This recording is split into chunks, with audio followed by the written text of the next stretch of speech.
Welcome to the Daily Flow.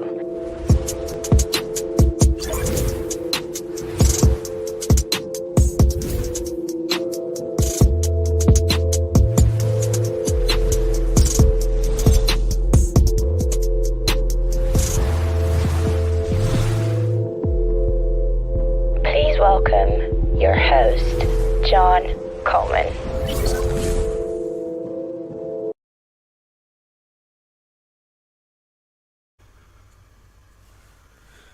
So today we're going to talk about a Kanban board, and I'm just wondering if you've ever had a situation where the team stopped updating their Kanban board. I have, and sometimes the teams are almost at a place where that's happening. And what I want to talk about today is what might be leading to that, and how sometimes can we as agile practitioners maybe contribute to that. In Kanban there are 4 flow measures, some people call them flow metrics, and the first one is, there's no particular sequence, but the first one that comes to mind for me is work in progress. How many items do we have in progress at the same time? And there's another one, which is how long does it take for an item to get from some kind of started point to a finished point. You can have a number of cycle times. Sometimes I draw a little bicycle at the start and a bicycle at the end. I might draw another bicycle here to here. So you can have a number of cycle times, but let's keep this simple here. So from the time it goes from backlog into to do another one, you told someone you're going to do it, to the time it's actually been shipped already in this case, and they're about to review outcomes, which is nice. I like to see that happening. A lot of people miss that step.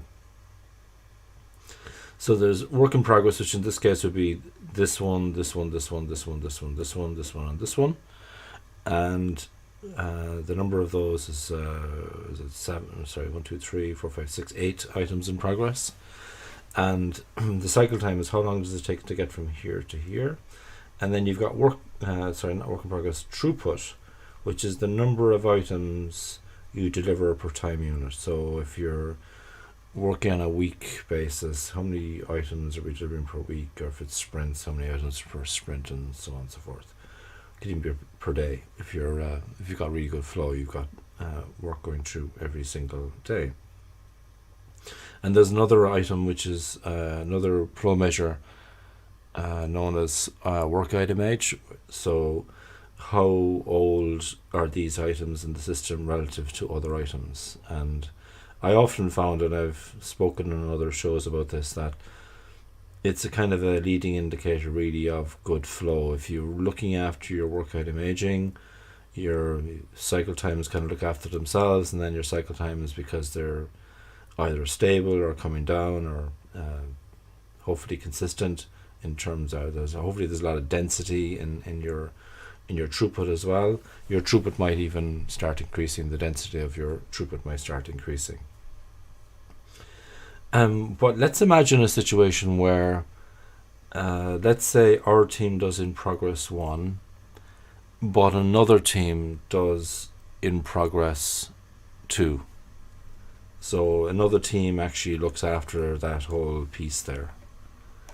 And really, there's very little we can do once it's inside there. They're in another department of the company, or they're a different company. And when we send the work over there, we really don't know how long it's going to take. And that often happens when there's, number one, a lack of alignment of priorities between ourselves and the people we're depending on. But more often than not, what tends to happen is, when we've decided to take that item in, we actually haven't spoken to the people who look after this to tell them that this is coming. And number one, we haven't told them. Number two, they haven't acknowledged it because we haven't told them. And number three, they haven't scheduled that dependency for us, or they haven't scheduled whatever needs to be in place for that to happen.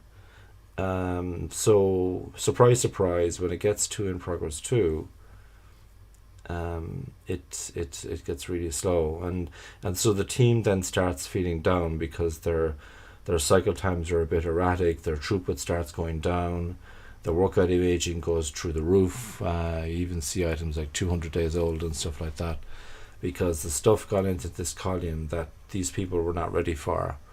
And a lot of the time, I give Jose Casal credit for this expression, a lot of the time the people that we're depending on, it's almost like a denial of service attack. We keep firing more work into their column, but actually they're not ready, they don't have the capacity for this. So a very good countermeasure to the flow measures that I talked about of work in progress, cycle time, throughput, and work item age, a very good countermeasure is the number of dependencies that have not been communicated, acknowledged, or scheduled. Because the more we don't get them communicated, acknowledged, scheduled, the more likely it is that by the time the item, if we start it, by the time we actually send it to the people looking after that type of work, they're not ready for it. They've made no allowances for it. They haven't done any planning. And the spirit of the team goes down, and people feel like it doesn't matter what we say in terms of, it's not about you, and we understand it's the bigger system, but people don't feel good. It's their name is written on these cards sometimes, and they don't feel good about these items taking so long, and it just makes them feel bad. So sometimes it's not a good idea to over-index on the flow measures. Maybe what would be better here in this case, hat tip to Troy McGuinness for this, maybe we should realize that once items get in here and they're slow to progress or they're not progressing, maybe that's happening because we haven't lined up our ducks before we started. Steve Tendon would refer to this also when he talks about full kitting. Before you even start, have we got everything lined up in front of us? Are we ready to go? All that kind of thing. So yeah, it causes poor team morale to the extent where people don't update their cards anymore. And I actually came across a case last week where there were cards on the board for projects that had been cancelled maybe 3 weeks ago. And I was being told we didn't update because we're project managing these people, and they don't have their own board, or they do have their own board, and we don't have an update, so we can't update, so we have to manually update the board ourselves, and it's a lot of work and but actually they lost interest so much because of this problem. When projects were cancelled, they didn't even recognize that those projects were cancelled on the board. And by the way, if they're cancelled, I would move them to done in some kind of and mark them as, tag them as cancelled, so that we can see all the subtasks that were done so far, and I wouldn't just remove it completely out of the system.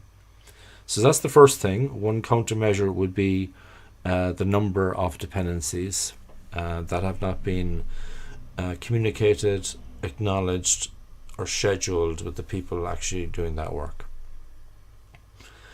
The second thing is a more human thing. So what I see a lot of the time as well is that, and I can do this myself as well sometimes, and I need to kind of check myself when I'm doing this. Just because you can measure all these things doesn't mean that you should be bringing it up all the time. There are other things that are actually more important to the people doing the work, and it's the humanity of the situation. Does this feel good? I'm not talking about happiness surveys and all that. I think we can do practical things like maybe ask the team or the team of teams, how satisfied are you with this way of working? And they might be very unsatisfied. But more importantly, what would be the key improvements that they'd recommend in order for this to feel much better for them? they'd be the two countermeasures that I would suggest. Number of dependencies not communicated, acknowledged, or scheduled. And 2, what improvements would the team suggest to make this feel more human, to make this feel more agile, so that we don't get prone to the criticism we're more about tools than people talking to each other. Don't get me wrong, the numbers are important. Sometimes I'm able to see the heat maps because of the measures that are going on, but I don't need to be rubbing the measures in people's faces. And there's a human side to this. And how can we make sure that this works for people and that they don't feel like this is a big brother watching them and they're bad boys and girls because their cycle times are bad, when actually they're part of a system that's much bigger that needs maybe collaboration, connection with the board or the team doing this work, so we can see what they can see when work is coming and stuff like that to trigger communications. But even better, we should be talking to the people before we even start the work. Automation only does so much. Once the work is started, it's very difficult, so better not to start it if we haven't lined up our ducks. Thank you. If you have any questions that you'd like me to address, just contact me on social media. Thank you so much.